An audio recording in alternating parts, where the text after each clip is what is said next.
Psicología de la posible evolución del hombre. P. de Ouspensky. Índice. Introducción.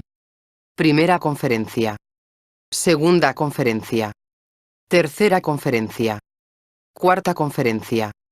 Quinta conferencia. Introducción. He recibido cartas de mis lectores durante algunos años. Todas ellas preguntaban qué había hecho después de haber escrito mis libros, que publicados en inglés en 1920 y 1931, fueron escritos en 1910 y 1912. Nunca pude contestar a estas cartas. Se habrían necesitado varios libros solo para intentar hacerlo. Pero cuando mis corresponsales habitaban en Londres, donde residía desde 1921, los invitaba a ciclos de conferencias que organizaba para ellos. En estas conferencias trataba de responder a sus preguntas y de explicarles lo que había descubierto después de escribir mis 2 libros y cuál era la dirección de mi trabajo. En 1934 escribí 5 conferencias preliminares que daban una idea general de lo que estaba estudiando y también de las líneas que seguían cierto número de personas que estaban trabajando conmigo.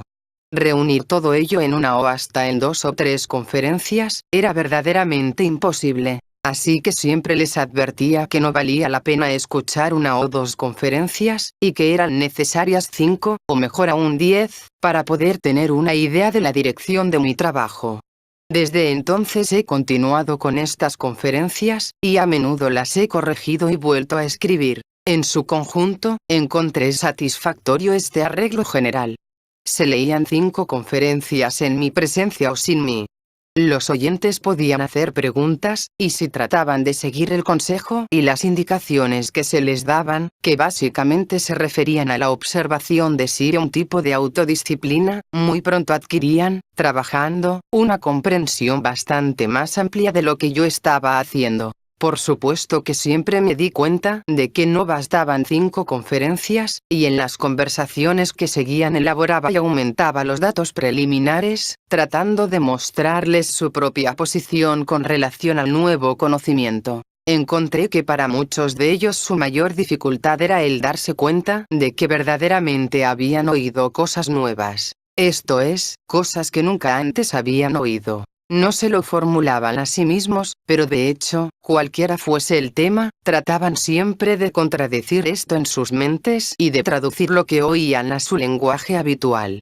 Por supuesto, yo no podía tomar en cuenta esto. Sé que no es cosa fácil el darse cuenta de que uno está oyendo cosas nuevas. Estamos tan acostumbrados a las viejas canciones y a los viejos motivos, que hace ya mucho tiempo que hemos dejado de esperar y dejado de creer que pueda existir algo nuevo. Y cuando oímos cosas nuevas, las tomamos por viejas o creemos que pueden ser explicadas e interpretadas por las viejas.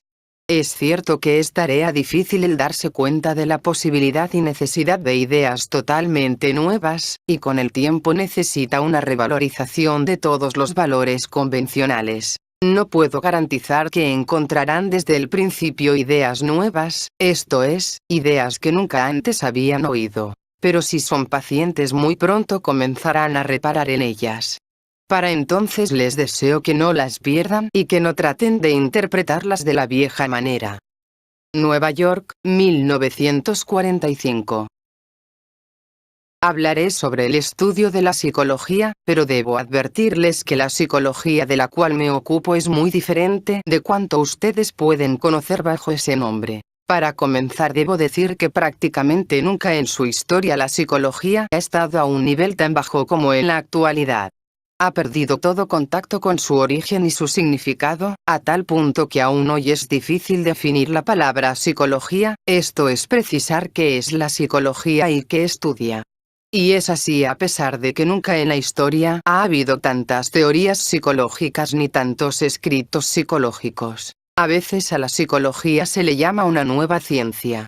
Esto no tiene ninguna razón.